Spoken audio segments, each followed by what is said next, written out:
En este módulo 4 vamos a hablar del barroco del 17, la segunda parte, la de escultura y la pintura. La pintura, como bien sabéis, es el arte por excelencia del siglo XVII, sobre todo en países como España o Italia.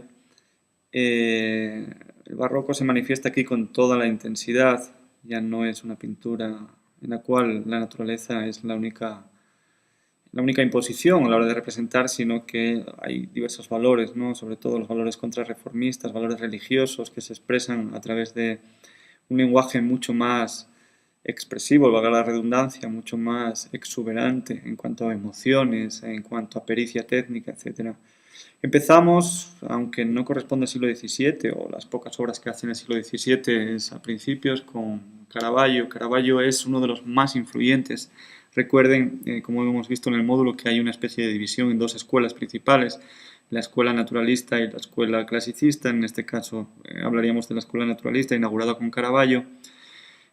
Apreciamos todas las características en esta cena de Maús de la pintura de Caravaggio. Es la imposición de modelos populares, es decir, de personajes reales, tomados de la calle, estudiados de la calle, con gran personalidad y con gran dramatismo, ¿no? En este caso, apreciamos la utilización del claroscuro, que no es sino más que una especie de recurso para poder fijar la atención sobre las partes importantes, ¿no? Hay objetos principales de los cuales parece que no solo rebota la luz, sino que parece que irradia. Fíjense en este Jesucristo joven, imberbe, en este episodio bíblico. Vean un poco también la paleta, una paleta naturalista, una paleta que se corresponde bastante con la realidad. Y sobre todo, y lo más importante, destaca el momento, ¿no? Caravaggio era un gran pintor de momentos. No había tanto como mostrar la historia al completo, sino lo que se intentaba era transmitir o encontrar la esencia, ¿no? En los momentos claves, los momentos dramáticos dentro de esos episodios. En la tradición hispana tenemos a José de Rivera. José de Rivera estudió en Italia, trabajó mucho en Italia, por lo tanto es reconocerle como autor español no es algo tan imperativo, pero bueno, influenció mucho en la escuela sevillana, en la escuela del barroco, incluso influenció bastante en lo que sería Velázquez.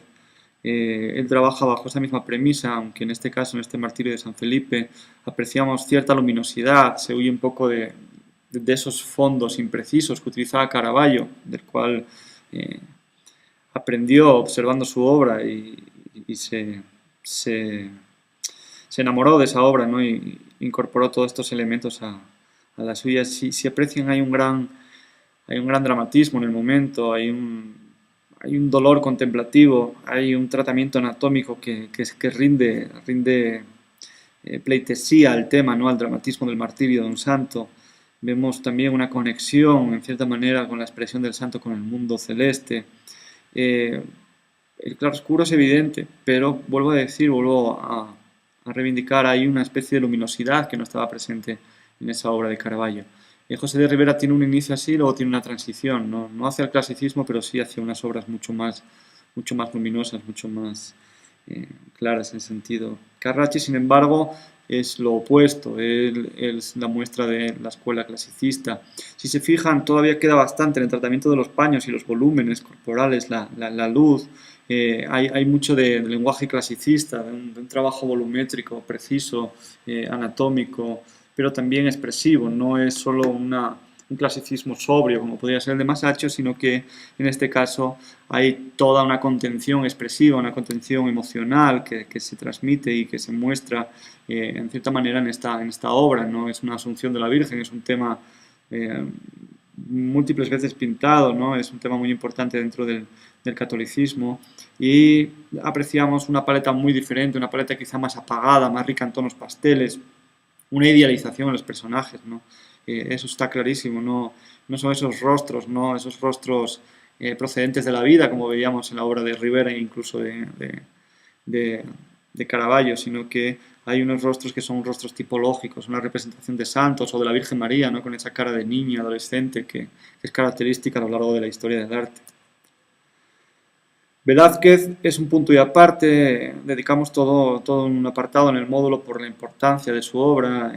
La obra velazqueña es rica en procesos, es rica en temáticas, es rica en fases, ¿no? Incorpora desde un naturalismo tenebrista hacia va virando hacia la influencia de Rubens en un barroco mucho más sugerente. Es una obra que está relacionada sobre todo con la gran austeridad de la corte española, ¿no? Con un profundo catolicismo, con una corte ya abocada a la ruina, etcétera. Entonces, pongo esta imagen mil veces comentada, ¿no? Las Meninas, como un elemento además significativo por el método de representación, al incluir al espectador y crear una dialéctica entre lo que aparece representado, el espacio nuestro real como espectadores y el espacio virtual que está detrás, no solo en la ventana, perdón, no solo en la puerta, ¿no? Que se abre al fondo, sino también en ese espejo que está reflejando a los propios reyes, ¿no?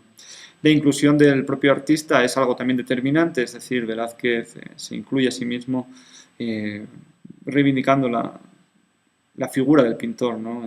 El artista ya tiene una valoración muy diferente a la que tenía antiguamente, evidentemente. Velázquez además pinta en la corte, lo cual le facilita mucha libertad artística, porque a pesar de tener que cumplir con los encargos, también tenía, digamos, la libertad, ¿no? Y el presupuesto para experimentar con otros temas. En los países nórdicos es completamente diferente. Tenemos Flandes, que es católico, ¿no? Mayor presencia de Rubens. Rubens trabajó incluso para la corte española. Los cuadros que se encontró ahí, Velázquez, influenciaron muchísimo y todo eso, ¿no? Y evidentemente sí ha sido bastante importante su influencia. Podremos ver que hay un tratamiento anatómico muy expresivo en el sentido de una gran exageración de la musculatura, una precisión en el dibujo, un ambiente vaporoso, una introducción del paisaje, que es una gran tradición, ¿no? En los países nórdicos. Como pueden ver, ya no son esos fondos neutros, ¿no? Esos fondos de interior, sino que hay una naturaleza que se rinde al tema principal. Todo ese tipo de cosas, ¿no? Es importante también la paleta, una paleta viva, rica, pero los tonos de piel son suaves, son unos tonos pasteles. Es la grandeza de Rubens en ese sentido, ¿no? Y la gran influencia y sobre todo la magnificencia del barroco en ese sentido, ¿no? La expresividad del tema. Vean aquí esta diagonal marcada y ese esfuerzo, ¿no? de los que están haciendo el martirio, ¿no? Contrarrestado con un Cristo que se ve musculoso, un Cristo poderosísimo, ¿no? Un Cristo que está por encima de toda esa violencia en ese sentido. Con Rembrandt ocurre algo diferente. Rembrandt pertenece a un país protestante, un país mucho más austero, ¿no? En cuanto a religiosidad. Él maneja la luz como nadie. Este cuadro, ¿no? de la lección de anatomía es encargado bueno, el autor de esta lección y eran elementos que no se daban todos los días, eran elementos excepcionales que había que retratar de cierta manera. Hay un interés por la ciencia, por los temas civiles, en este caso no es un tema religioso. Hay un tratamiento de la luz muy diferente, por ejemplo, al de Rubens. Aquí vemos cómo son los propios cuerpos los que parece que emanan, ¿no? la luz, en este caso el cuerpo del muerto, ¿no? Que parece que ilumina toda la escena.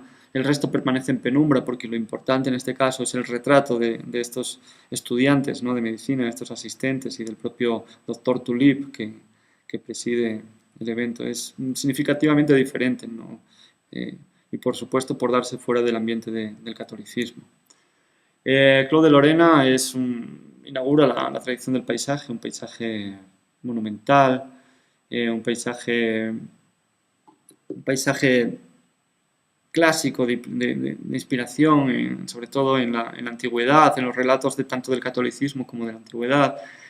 Lo que está ocurriendo aquí en esta escena no es tan significativo como el entorno, ¿no? y la poética que envuelve todo este acto, ¿no? Que es una referencia a un pasaje de la vida de una santa, que es Santa Paula Romana, pero podríamos habernos detenido quizá en su vida y obra, en el martirio, pero aquí apenas sabemos dónde está ella, ¿no? Simplemente lo que tiene gran importancia es el entorno, es ese paisaje, es esa arquitectura que construye con gran minuciosidad y sobre todo ese momento, ¿no? Que el momento que destacaba bastante de Lorena, que son esos atardeceres o amaneceres con ese estudio lumínico, ese estudio de la naturaleza tan importante y tan bello, ¿no?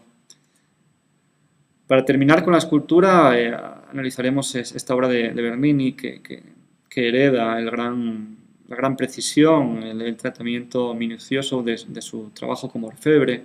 Es una parte mitológica, ¿no?, en la cual Apolo persigue a Dafne y Dafne, antes de caer en sus redes, pues prefiere convertirse en árbol, ¿no?, en un laurel en este caso, ¿no? Entonces, la detención del momento, el movimiento en espiral, un movimiento que no es contenido como en la escultura del Renacimiento, aporta nuevos valores, aporta un aspecto no propiamente barroco, el tratamiento de los paños y sobre todo la elección de un momento determinado, que no es ni antes ni después, sino es durante esa transformación, es algo muy característico del barroco y sobre todo de ese afán por contar historias, ese afán por la teatralidad, por la espectacularidad, ¿no? Y sobre todo el ensimismamiento en la propia técnica.